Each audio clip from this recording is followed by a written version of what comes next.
Bwogera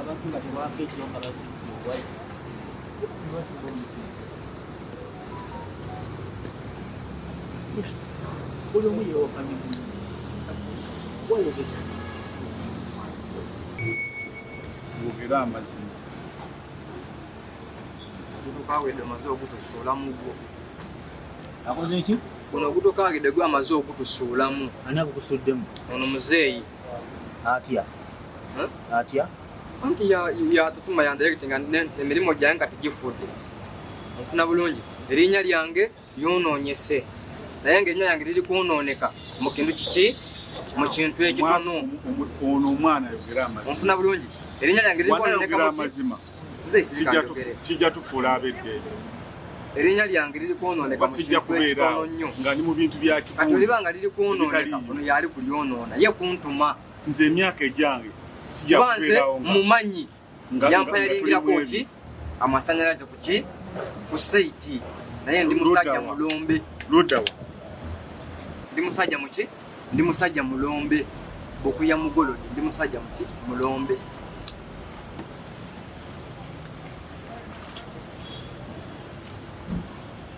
kangulye erinnya lyange lifudde ku byesitamanyi akubuza omuwayirengirawa yakuba yalingirawo ennyumba bukuya kituufu muzeeyi ebukuya nagendayo emyaka girimu 3 emabega mumanyi nga gikumala ebbanga kinoona ono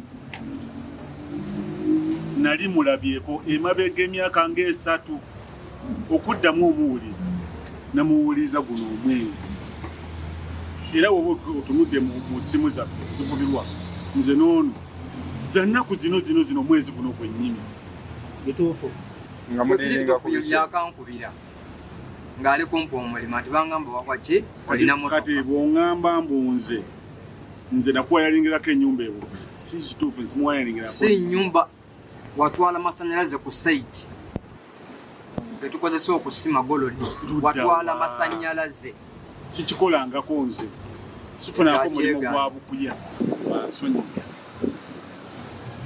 kyensaba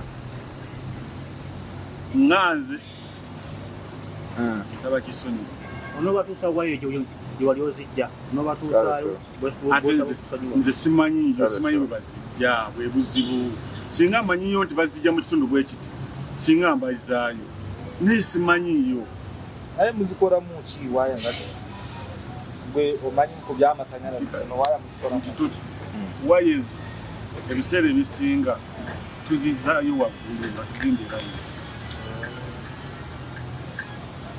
oyinza okumutulaba gyemuzijja bano abafirika ne babasonyiwa waya gyemuzijja ne batwalayo ne babakwata abo gyetuzijja no ya direkiti nga tukola ki otuzijja onfuna bulungi akatabo ne kali awo ng'obuusa kibuga oli azeeta n'azisuula ku kkubo n'epikipiki ye n'abatera mu motoka netukola ki netuvuga netufuawo emuba mugigula sente me nanti nze sibimanyi ono yabimanyi byonna fe tuli ba transport olwo omwami ampimingira bwereere onfuna bulungi kuba omuntu ekibuga jangamba ndi nkuba essimu sina muntu gwenkubira kibuga si sirina kirombe yanvugako mutambuza bikyewo byakuvuga nabyo agolodi tuli bagolodi tubeera golodi ku kirombe bwetumala okukola nga tukumawo ewakena nga tukumawo twewaka oba wayembadde muzitwala mu golodi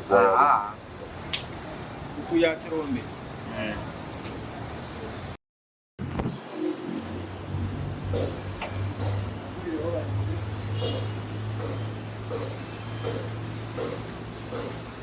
Toka veio.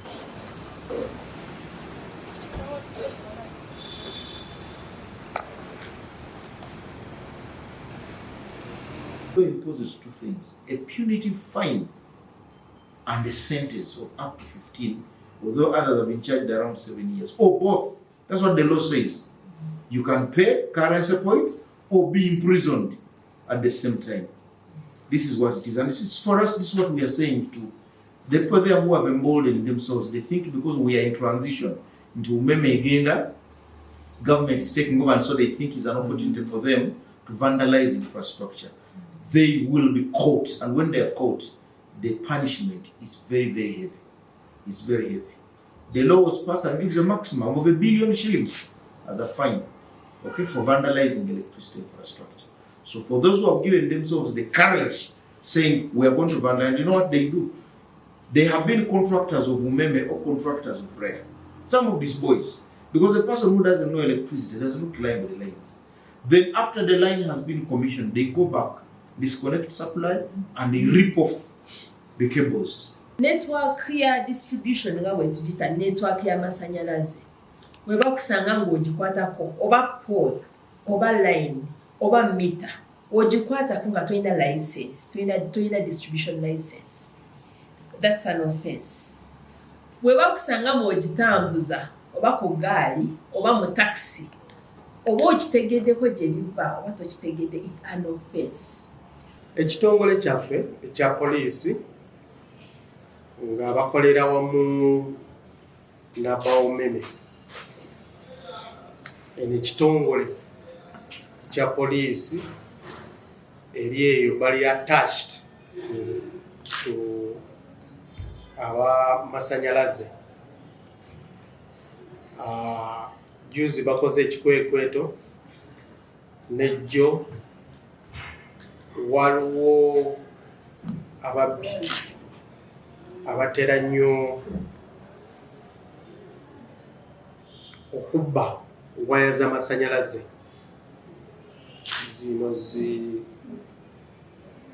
pylon, waya z'amasanyalaze ezitwala amasanyalaze g'amaanyi.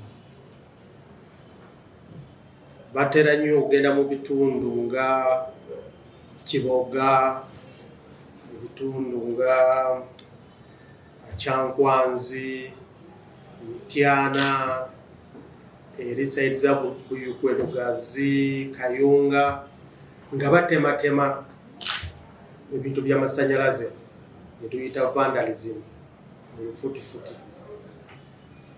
Kati abasirikale baffe basobodde okukwatayo 3, nga 3 bano bebadde bali ring leaders oba abakulira banaabo.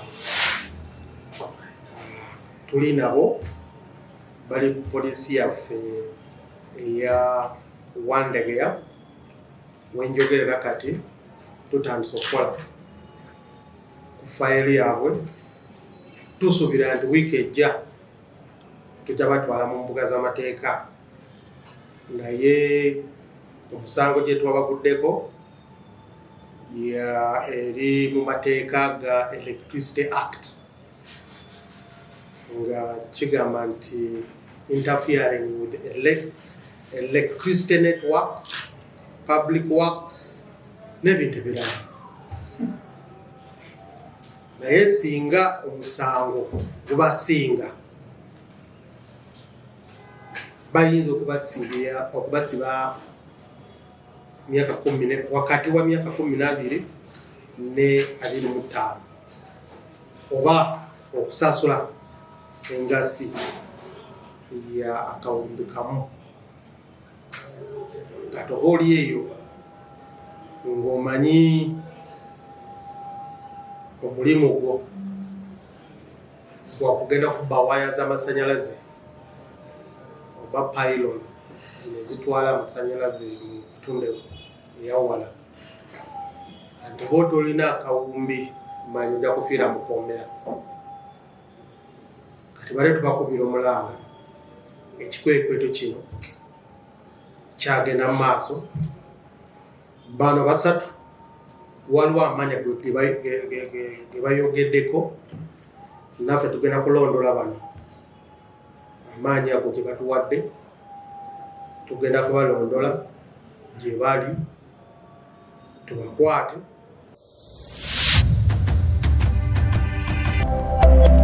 Eno ye Magala TV, okumanya we kutandikira.